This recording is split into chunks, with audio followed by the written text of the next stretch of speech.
জিলহজ মাস সবচেয়ে সম্মানিত। এই জিলহজ মাসের মধ্যে প্রথম 10 রাত, এই 10 রাতের গুরুত্ব আল্লাহর কাছে অনেক। সূরা ফজরের 2 নম্বর আয়াতে আল্লাহ বলেন, ওয়াল ফাজরি ওয়ালায়ালিন আশ। 10 রাতের শপথ। আল্লাহ যখন কোনো বিষয়ের শপথ করেন ওই বিষয়টা খুব গুরুত্বপূর্ণ হয়। তাহলে জিলহজ মাসের প্রথম 10 রাতের শপথ করেছেন, এখান থেকে বোঝা যায় জিলহজ মাসের প্রথম 10 রাত এটা আল্লাহর কাছে অনেক মর্যাদাপূর্ণ। জিলহজ মাসের প্রথম 10 দিন ক্বালা রাসূলুল্লাহ সাল্লাল্লাহু আলাইহি ওয়াসাল্লাম আফজালুল আইয়াম আইয়ামুল আশ। নবীজি সাল্লাল্লাহু আলাইহি সাল্লাম বলেন, আফজালু আইয়ামিদ দুনিয়া, দুনিয়ার মধ্যে সবচেয়ে শ্রেষ্ঠ দিন হলো আইয়ামুল আশ। নবীজি সাল্লাল্লাহু আলাইহি সাল্লাম বলেন, সবচেয়ে সম্মানিত দিন জিলহজ মাসের প্রথম 10 দিন। জিলহজ মাসের প্রথম 10 দিন। তাহলে জিলহজ মাসের প্রথম 10 রাতেরও ফজিলত, আবার 10 দিনেরও ফজিলত। এই জন্য এই 10 দিনে জিকির করা, নির্দিষ্ট এই 10 দিনে জিকির করার কথা আল্লাহ পাক রব্বুল আলামিন সূরা হজের 28 নম্বর আয়াতে আল্লাহ বলেন, ওয়াজকুরুল্লাহা ফি আইয়ামিম মা'লুমাত وَيَذْكُرُ اسْمَ اللَّهِ فِي أَيَّامٍ مَّعْلُومَاتٍ عَلَى مَا رَزَقَهُم مِّن بَهِيمَةِ الْأَنْعَامِ। তারা যেন আল্লাহর নাম স্মরণ করে এই মাসের প্রথম যে দশক, ওয়ায়াযকুরু ইসমাল্লাহ, তারা যেন আল্লাহর নাম নিতে পারে, ফি আইয়ামিন মা'লুমাত, নির্দিষ্ট দিনে।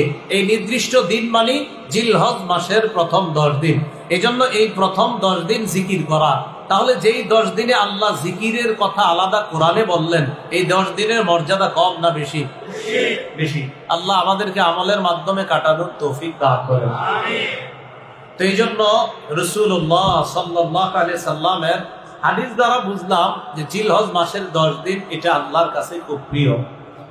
জিলহজ মাসের প্রথম যে 10 দিন, এই 10 দিনে আমরা কি আমল করব? আবু দাউদের বর্ণনা 2438 নম্বর হাদিস। এই হাদিসের মধ্যে আসছে, এটা বুখারীতে আসছে, বুখারী শরীফের 969 নম্বর হাদিস, তিরমিজি শরীফের 757 নম্বর হাদিস, আবু দাউদের 2438 নম্বর হাদিস। এই হাদিসের মধ্যে আসছে, ক্বালা রাসূলুল্লাহ সাল্লাল্লাহু আলাইহি ওয়াসাল্লাম, মা মিন আইয়ামিন আল আমালুস সালিহু ফিহা আহাব্বু ইলাল্লাহ মিন হাযিহিল আইয়াম, ইয়ানি আল আশার, ইয়ানি আইয়াম আল আশার। নবীজি সাল্লাল্লাহু আলাইহি সাল্লাম বলেন, আল্লাহর কাছে এই 10 দিনের চাইতে এমন ফজিলতপূর্ণ দিন আর নাই। কোন 10 দিন?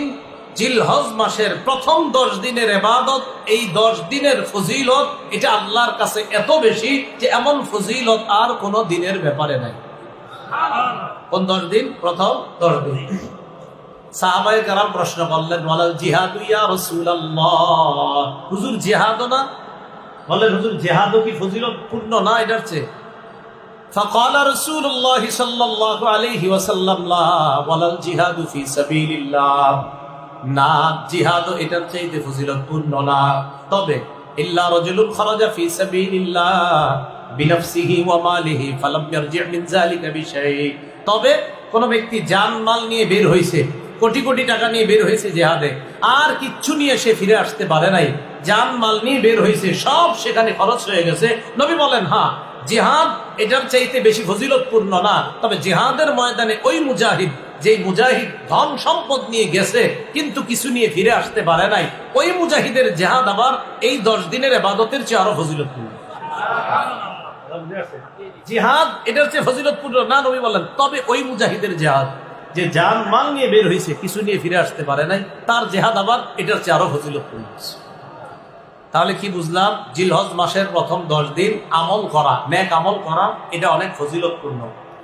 জিলহজ মাসের প্রথম 10 দিন বলেন আমার সাথে, লা ইলাহা ইল্লাল্লাহ, পড়েন তো,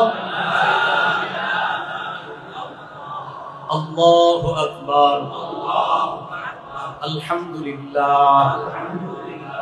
মুসনাদে আহমদের বর্ণনা 5446 নম্বর হাদিস।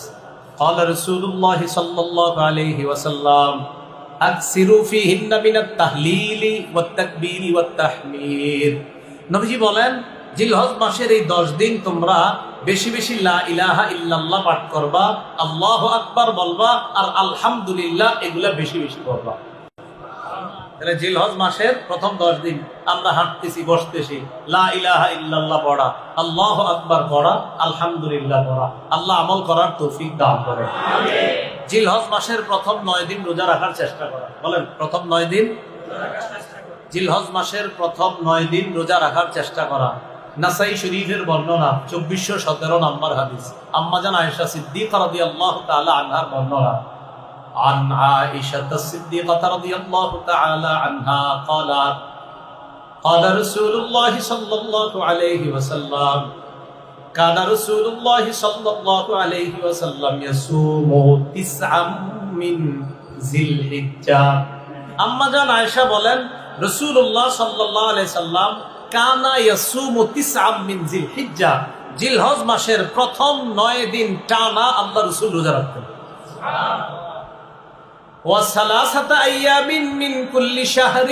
আর প্রত্যেক মাসে 3টা রোজা রাখতেন। প্রত্যেক মাসে কয়টা রোজা রাখতেন? 3টা। 13, 14, 15। আর কি করতেন? ওয়াইসনাইনি ওয়াল খামিস, প্রতি সোমবার আর বৃহস্পতিবার রোজা রাখতেন।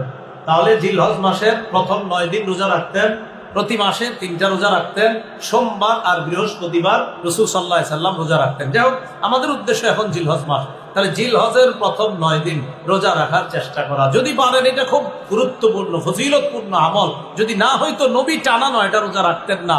এই 9 রোজার ফজিলত আছে বলেই আল্লাহ রাসূল টানা 9টা রোজা রাখতেন।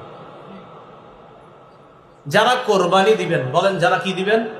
কোরবানি। তারা এই যে কোরবানি যে দিবেন, আপনারা এই প্রথম 10 দিন চুল, নখ ইত্যাদি এগুলা কাটবেন না। মুসলিম শরীফের বর্ণনা 1977 নম্বর হাদিস, আমাদের মাদ্রাসার পাঠ্যপুস্তক অনুসারে।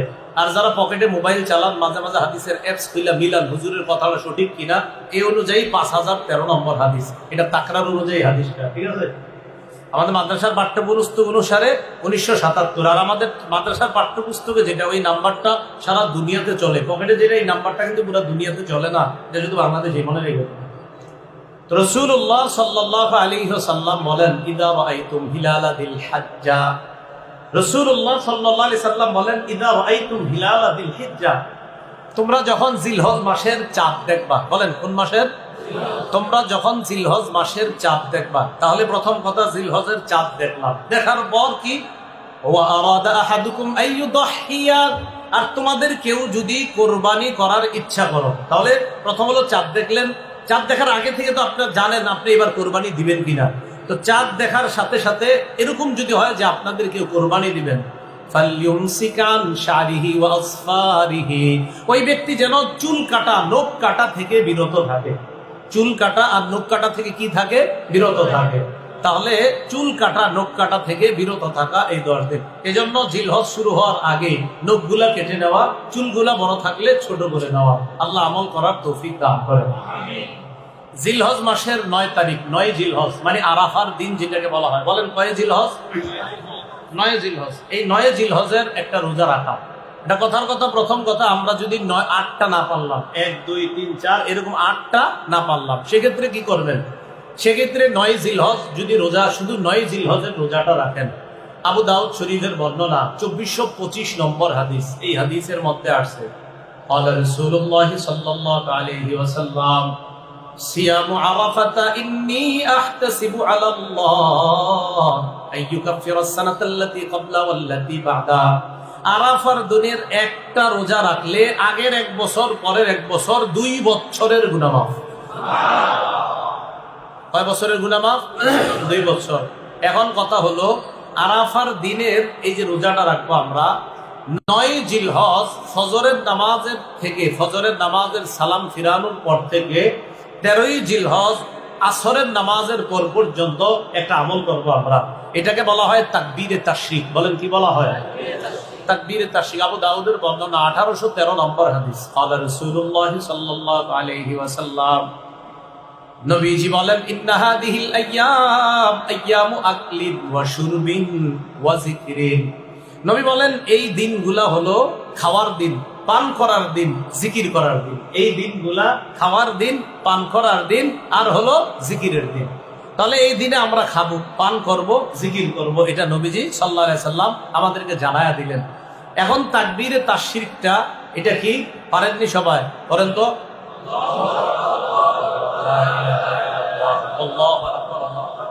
একবার বাবা, একবার পুরুষরা একবার মোটামুটি আওয়াজে মসজিদে, নারীরা একদম হালকা আওয়াজে একবার। বাবা একবার মনে থাকবি নি?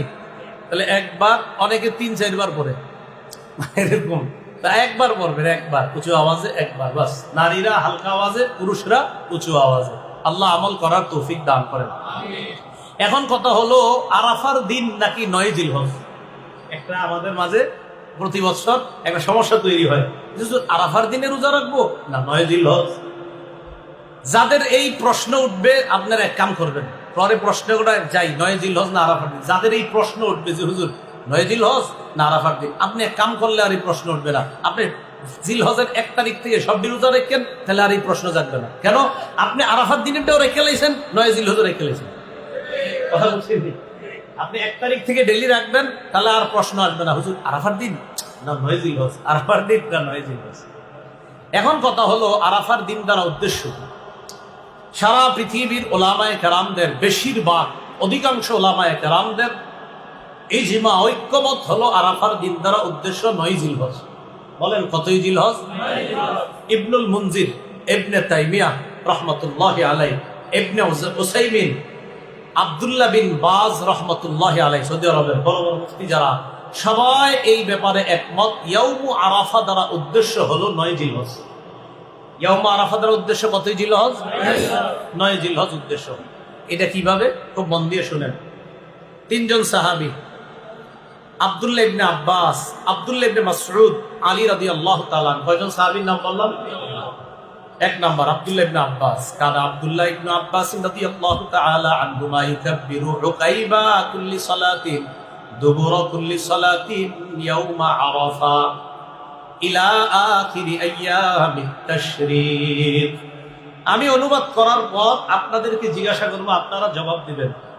দেখেন, আব্দুল্লাহ ইবনে আব্বাস রাদিয়াল্লাহু তাআলা আনহু আরাফার দিন ফজরের সময় তাকবীর বলা শুরু করতেন। বলেন কোন দিন? সবাই বলেন কোন দিন? বিসমিল্লাহ।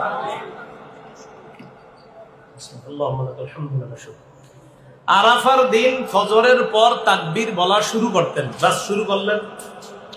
শুরু করার পর 13ই জিলহজ অর্থাৎ তাকবীরে তাশরিকের যে শেষ দিনটা 13ই জিলহজ আসরের সময় গিয়ে তিনি তাকবীর শেষ করতেন। এখন আমি আপনাদের কাছে প্রশ্ন, আব্দুল্লাহ ইবনে আব্বাস আরাফার দিন শুরু করতেন আর তাশরিকের শেষ দিনে গিয়ে শেষ করতেন। শেষ দিন কয় তারিখ পরে? 13 তারিখ। তাহলে 13 তারিখ যদি শেষ দিন হয়, তো 13 তারিখের আগের থেকে হিসাব করেন আরাফার দিন কয় তারিখ হয়? 9 তারিখ। তো আব্দুল্লাহ ইবনে আব্বাস আরাফার দিন শুরু করতেন, তো আরাফার দিন দ্বারা এখানে কি হবে উদ্দেশ্য? 9 জিলহজ যদি না ধরি তাহলে তো শেষে হিসাব মিলবে না। আলী রাদিয়াল্লাহু তাআলা আন আরাফার দিন তাকবীরে তাশরিক শুরু করতেন, তাকবীরে তাশরিক গিয়ে শেষ করতেন 13ই জিলহজ। আমরা শেষটা ধরলেই শুরুটা পাওয়া সহজ। আব্দুল্লাহ ইবনে আব্বাস, আলী, আব্দুল্লাহ ইবনে মাসউদ তারা সবাই তাকবীর শেষ করতেন 13ই জিলহজ। 13ই জিলহজ যদি তারা তাকবীরে তাশরিক শেষ করেন তো শুরু করবে আর শুরু করতেন আরাফার দিন। তো শেষ যদি হয় 13ই জিলহজ, তাহলে আরাফার দিনটা কয় তারিখ হবে? 9 জিলহজ। তাহলে 9 জিলহজ আরাফার দিন দ্বারা উদ্দেশ্য। এটা আসলে ঝগড়ার বিষয় না, এটা বুঝার বিষয়। এই জন্য 9 জিলহজ আরাফার দিন দ্বারা উদ্দেশ্য। এখন আপনি যদি বলেন না আরাফার দিন সৌদির সাথে আমরা রোজাটা রাখবো, তো ঠিক আছে 9 তারিখ সৌদির সাথে কোরবানি করেন। আরাফা যেদিন হবে সৌদি আরব দেশে জিলহজের কয় তারিখ? 8। আর আরাফার দিন আমাদের দেশে জিলহজের কয় তারিখ? আমাদের দেশে কয় তারিখ? আমাদের দেশে জিলহজের 8 তারিখ না? তাদের আরাফার দিনে আমাদের দেশে কয় তারিখ হবে? 8। তো ওই দেশের যদি আরাফার দিন আর আমাদের দেশের আরাফার যদি বলেন রোজা রাখেন, তো ঠিক আছে, আপনি ওই দেশের আরাফার দিনে রোজা রাখলেন 8 তারিখ। এখন ওই দেশে তো 10 তারিখে কোরবানি করতেছে, আর আমাদের দেশে ওদের কোরবানির দিন আমাদের দেশে 9 তারিখ। তো আপনি কোরবানি করেন 9 তারিখে। হ্যাঁ, যদি আরাফার দিনে রোজা রাখেন ওদের সাথে মিলে, তো ঠিক আছে, ওদের সাথে মিলে পরের দিন কোরবানি করেন। এই দেখেন এখানেই তো ধরা খেয়ে যাবেন। এই জন্য আরাফার দিন দ্বারা উদ্দেশ্য কয় তারিখ? 9 জিলহজ। বলেন কয় তারিখ উদ্দেশ্য? 9 জিলহজ। এটা ঝগড়ার বিষয় না। হ্যাঁ, কারো যদি মনে হয় হুজুর আমার তো মন মানে না, তো ঠিক আছে, আপনি জিলহজ মাসের সবটি রাখেন, কোনো সমস্যা নাই, তাহলে আপনার মন মাইলে রইব। আপনার যদি মনে খটকা থাকে তাহলে আরাফার দিনেরটাও হবে, 9 জিলহজেরটাও হবে। এই 9 দিন রোজা রাখার যে ফজিলত এটাও পেয়ে যাবেন। আল্লাহ আমাদের সকলকে ঝগড়া মুক্ত ভাবে এই 9 জিলহজ তথা এই প্রথম 9-10 দিনের আমলগুলা আমরা যেন সুন্নাহ মোতাবেক করতে পারি, আল্লাহ তৌফিক দান করেন। এবার আসেন জিলহজ মাসের ইব্রাহিম আলাইহিস সালাতু ওয়াস সালামের ঈমান এবং ইব্রাহিম আলাইহিস সালাতু ওয়াস সালামের যে সমর্পণ, ত্যাগ, আল্লাহর কাছে নিজের আত্মসমর্পণ করা, এই আত্মসমর্পণ করার উজ্জীবিত হওয়ার মাস হলো জিলহজ মাস। ইব্রাহিম আলাইহিস সালাতু ওয়াস সালাম আর তার সাথে ঈমানদার যারা, তাদের ঈমান কেমন? সূরা মুমতাহিনা 28 নম্বর পারায় এই সূরার 4 নম্বর আয়াতে আল্লাহ বলেন, ক্বাদ কানাত লাকুম উসওয়াতুন হাসানাতুন ফি ইব্রাহিম ওয়াল্লাযীনা মাআ। ইব্রাহিম আলাইহিস সালাতু ওয়াস সালাম এবং তার সাথে যারা ঈমানদার, এই ঈমানদার এবং ইব্রাহিম নবীর মাঝে তোমাদের জন্য উত্তম আদর্শ রয়েছে। ইয ক্বালু লিকাওমিহিম ইন্না বুরাআউ মিনকুম ওয়া মিম্মা তা'বুদুনা মিন দুনিল্লাহ। তারা যখন তাদের সম্প্রদায়কে বলল, আমরা তোমাদের থেকে মুক্ত, আর তোমরা আল্লাহ ছাড়া যাদের ইবাদত করো তাদের থেকে মুক্ত। কাফারনা বিকুম ওয়া বাদা বাইনানা ওয়া বাইনাকুমুল আদাওয়াতু ওয়াল বাগদাউ আবাদান হাত্তা তুমিনু বিল্লাহি ওয়াহদা। আমরা তোমাদেরকে অস্বীকার করলাম মানে তোমাদের আকীদা বিশ্বাসকে আমরা অস্বীকার করি, কারণ তোমরা আল্লাহ ছাড়া অন্যের ইবাদত করো। তোমরা যে আল্লাহ ছাড়া অন্যের ইবাদত করো, এই ইবাদতটা যে তোমরা করো, এই ইবাদত তোমরা যে করো, এটাকে আমরা অস্বীকার করি, এটা আমরা মানি না। বাদা বাইনানা ওয়া বাইনাকুমুল আদাওয়াতু ওয়াল বাগদা, আমাদের মাঝে আর তোমাদের মাঝে শত্রুতা এবং বিদ্বেষ স্পষ্ট হয়ে গিয়েছে। হাত্তা তুমিনু বিল্লাহি ওয়াহদা, যতক্ষণ তোমরা আল্লাহর উপর ঈমান না আনবা ততক্ষণ আমাদের মাঝে আর তোমাদের মাঝে শত্রুতা থাকবে, বিদ্বেষ থাকবে। এখন আসেন, এই আয়াত থেকে আমাদের শিক্ষা কি? এই আয়াত থেকে শিক্ষা হলো, আল্লাহর জন্য কাউকে মহব্বত করা এটাও জায়েজ, আল্লাহর জন্য কাউকে ঘৃণা করা এটাও জায়েজ। না হয় ইব্রাহিম নবীর সাথে ঈমানদাররা বলতেছে, আমরা তোমাদেরকে প্রত্যাখ্যান করি, কারণ তোমাদের বিশ্বাস ঠিক নাই, তোমাদের মাঝে আর আমাদের মাঝে শত্রুতা চিরকাল থাকবে যতক্ষণ ঈমান না আনবা। সহিহ আবু দাউদের বর্ণনা 4681 নম্বর হাদিসের মধ্যে রাসূলুল্লাহ সাল্লাল্লাহু আলাইহি সাল্লাম বলেন, মান আহাব্বা লিল্লাহ ওয়া আবগাযা লিল্লাহি ওয়া আতা লিল্লাহ ওয়া মানাআ লিল্লাহ। যে ব্যক্তি আল্লাহর জন্য কাউকে মহব্বত করে, আল্লাহর জন্য কাউকে ঘৃণা করে, আল্লাহর জন্য কাউকে দান করে, আল্লাহর জন্য কাউকে দান না করে। আবার বলছি, যে ব্যক্তি আল্লাহর জন্য কাউকে মহব্বত করে, আল্লাহর জন্য কাউকে ঘৃণা করে, আল্লাহর জন্য কাউকে দান করে, আল্লাহর জন্য কাউকে দান না করে, ফাকাদ ইসতাকমালাল ঈমান, ওই ব্যক্তি ঈমান পরিপূর্ণ করল। তাহলে ঈমান পরিপূর্ণ কোন ব্যক্তির? যে ব্যক্তি আল্লাহর জন্য কাউকে মহব্বত করে, আল্লাহর জন্য কাউকে ঘৃণা করে, আল্লাহর জন্য কাউকে দান করে, আল্লাহর জন্য কাউকে দান না করে। আপনাদের কাছে এসে একদল দান চাইলো, গানের অনুষ্ঠান করবে, এখানে দান না করাটা কারে খুশি করার জন্য? আপনাদের কাছে কেউ আসলো, আয়েশা বলল 3 জন এতিমকে সহযোগিতা করব, দান চাইলো, এখানে দান করবেন কারে খুশি করার জন্য? তাহলে এখানে দিলেন আল্লাহরে খুশি করার জন্য, আবার দিলেন না আল্লাহরে খুশি করার জন্য। নবী বলেন এটাই পরিপূর্ণ ঈমানের আলামত।